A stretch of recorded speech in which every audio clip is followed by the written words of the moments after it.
Hello everyone, so I'm doing this actual data gathering tutorial after you're going to be done with your actual data gathering. So just to give an example, let's say for example we have this study, mental and technical preparedness of students in an online learning, and this is just a AI generated question, so just for the sake of the discussion. So first we have the SOP number one, the profile of student when they are grouped into sex, age, year level, and family's monthly income. And what is the level of mental readiness in terms of cognitive, motivational, and self-regulated, meaning the mental readiness here has a following subdomains, just like this one. And what is the level of technical readiness? So technical readiness doesn't have any subdomains. And is there a significant relationship between mental and technical readiness? Okay. Okay, now let's say you are already done with your tallying and you need to make this following manner. So usually if you did an online an online um, data gathering, usually you are going to have this presentation, particularly if you used Google Form. So we have the timestamps, then in the respondents, you can put there, instead of name, you can put there respondent 1, 2, 3, so on and so forth. Just like what you basically did in your pilot study. And we have here the profile. So we have the sex, age, monthly income, and year level. Now you probably noticed there is a code here. So remember, the main purpose of your tallying is to convert verbal to numerical value because the statistical software usually requires you to have a numerical analysis. That's why you need to convert this um, verbal, particularly under sex, to a numerical value. So first, you need to add another tab here. I already did that one. I named it as legend. So if I click here, I already made a particular legend. So whenever the particular respondent is male, I will going to assign, I was assigned it, or I assigned it under numerical code 1. Just like what I also did in the female under sex, and it was assigned as numerical code number 2. It is basically on your particular decision. And under age, so those who are 20 to 39, I assign it as 1. 40 to 49, I assign it as 2. 51 to 59, 3. More than 64. And in under monthly income, let's say for example, the respondent has a monthly income of less than 10,957.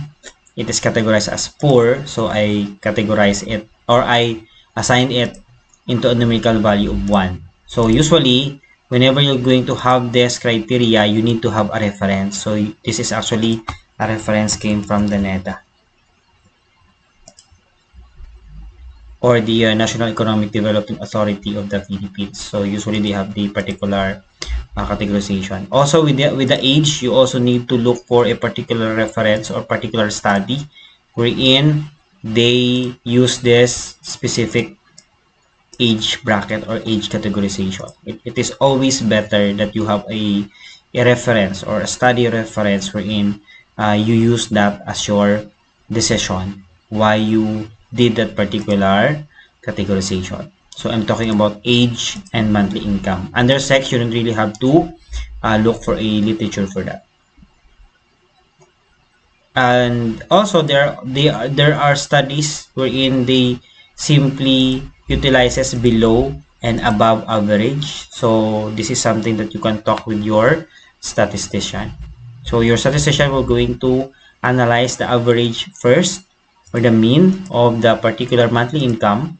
Then any respondent that falls below that average or mean will going to be categorized as below average. So it will be I can categorize it as 1. I can assign it as numerical value of 1, while the above average I can assign it no as number 2. under numerical interpretation. So you could use either this categorization under NEDA or this categorization. You just have to deal with your statistician. So again, your main purpose here is to convert a categorical numerical data.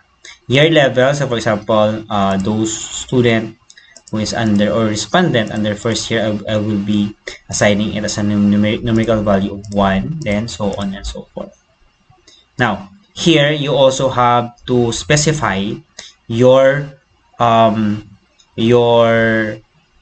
variable on how you will going to convert the Likert response from verbal also to numerical. Just like this one, if the respondent responded strongly agree, if it is positively stated, I will be scoring it as 5.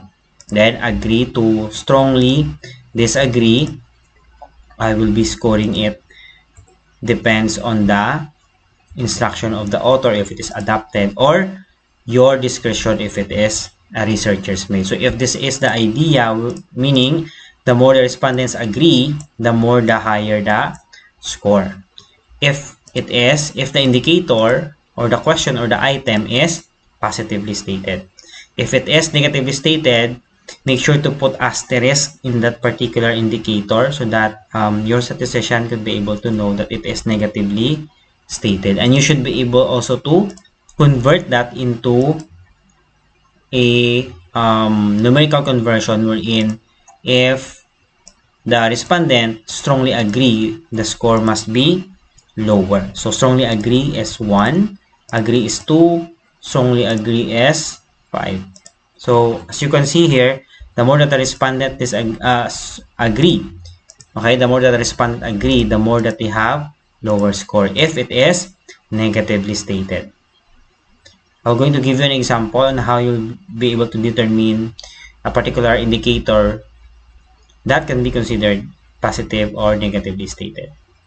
Just like this one, under mental readiness, first subdomain, we have the cognitive, right? So first question under cognitive, I can understand things I have read online. So if the respondent answered agree, so that's why I check here number 4. So I will be scoring at I will going to score it as 4 if it is positively stated. So as we can see, it is a positively stated question, because the more that they understand what they have read online, that they agree to that particular indicator or item, the more that they have higher mental readiness, particularly cognitive subdomain. However, try to notice this one. This was stated in a negatively format. So try to notice, I cannot comprehend digital screen words. Okay, so the more if the respondents strongly agree with this one, meaning it has a lower cognitive readiness or mental readiness. That's why you should be able to be consistent with your interpretation that the higher the score, the better the mental readiness. That's why you will going to give this as a lower score because it is negatively stated. So I scored it as 1, 2, 3, 4, and 5. So if the respondent agree here, meaning you are going to score it as 2, not 4, because it is negatively stated. So you should be very careful in tallying your particular variable, because it will strongly influence the accuracy of your statistical analysis. So going back here in your profile, so make sure to add a particular column that has a specific code. So this is the code under sex. So male will be 1, age 25 is 1. Why? Because here in your legend, if a respondent is 25 years old, here under age 20 to, it is between 20 to 39, so your numerical code here is 1. So that is why your code here under age is 1, and so on and so forth.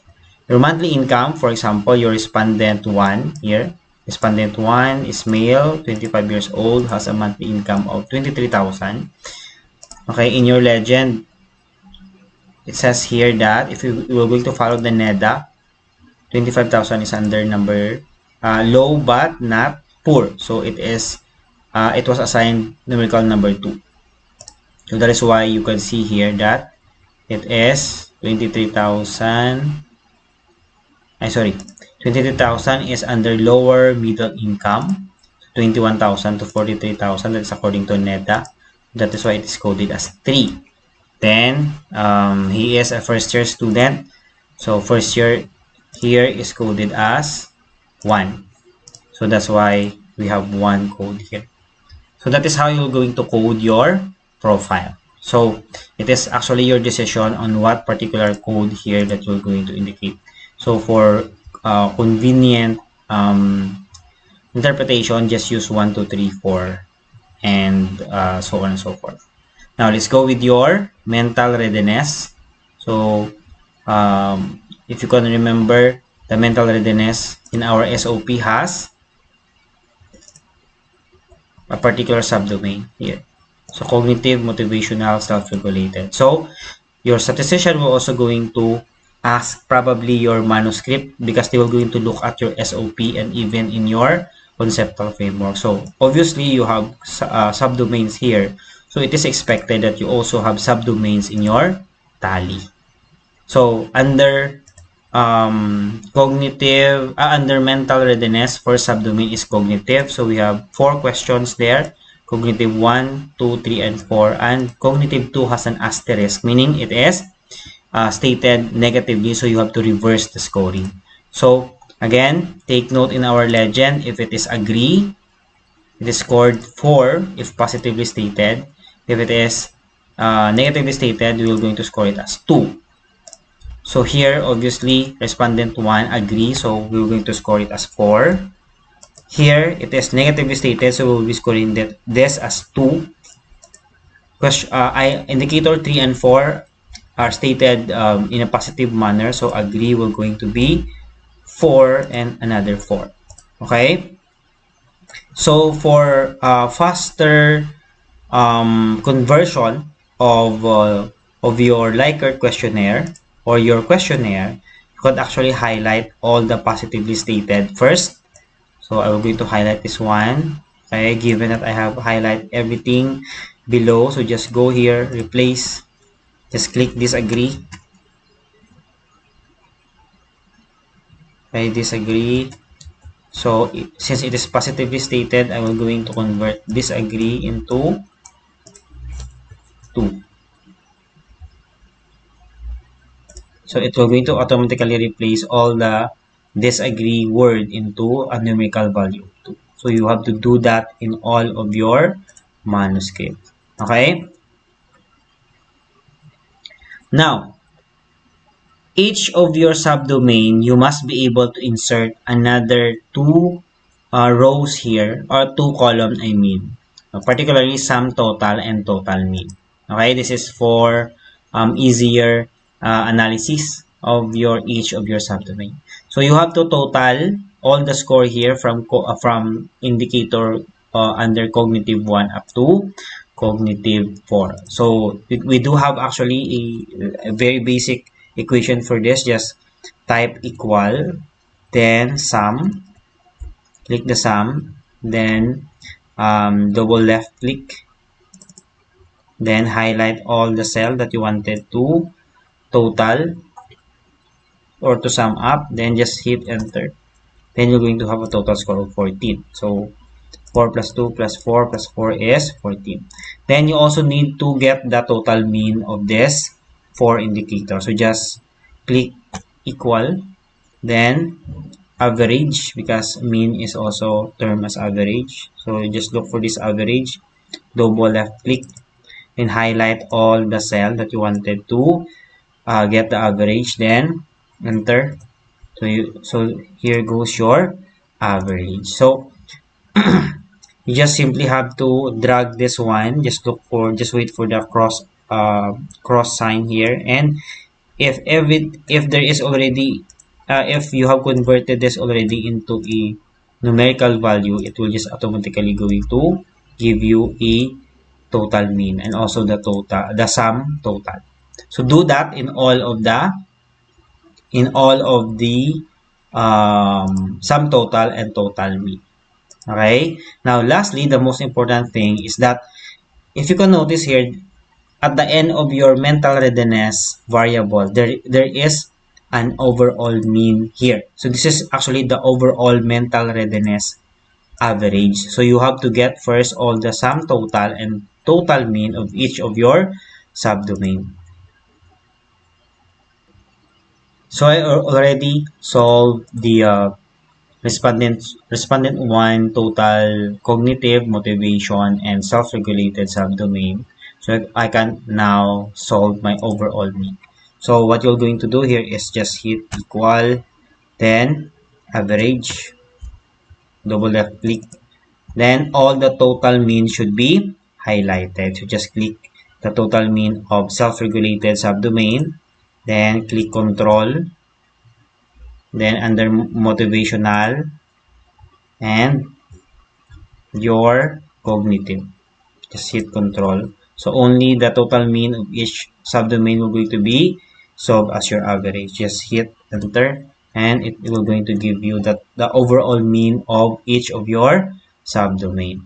Okay, so that this is are the things that you need to prepare before sending it to your statistician for easier analysis. And this will going to help you also to understand on how you can be able to convert your questionnaire. Now, in your technical readiness, since this doesn't have any subdomain, you just can simply get the sum total and the total mean. I'm sorry, the sum total and the overall mean. Okay, so you have to get the sum total and overall mean because it doesn't have any subdomains. And finally, let's say for example, you have a dichotomous variable, meaning your variable has only two possible answer. For example, in knowledge, wherein you have true,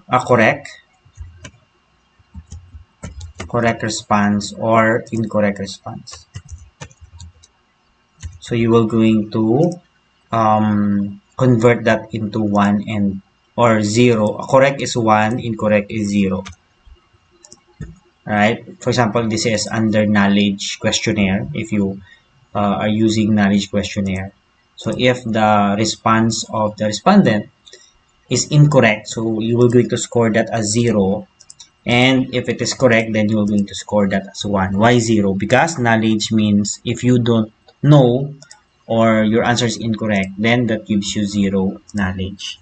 So I hope this helps, and I will be doing again another tutorial video on how you're going to interpret the result of your statistical analysis software and how you'll be able to make particular table and narrate your narrate the result of your statistical analysis.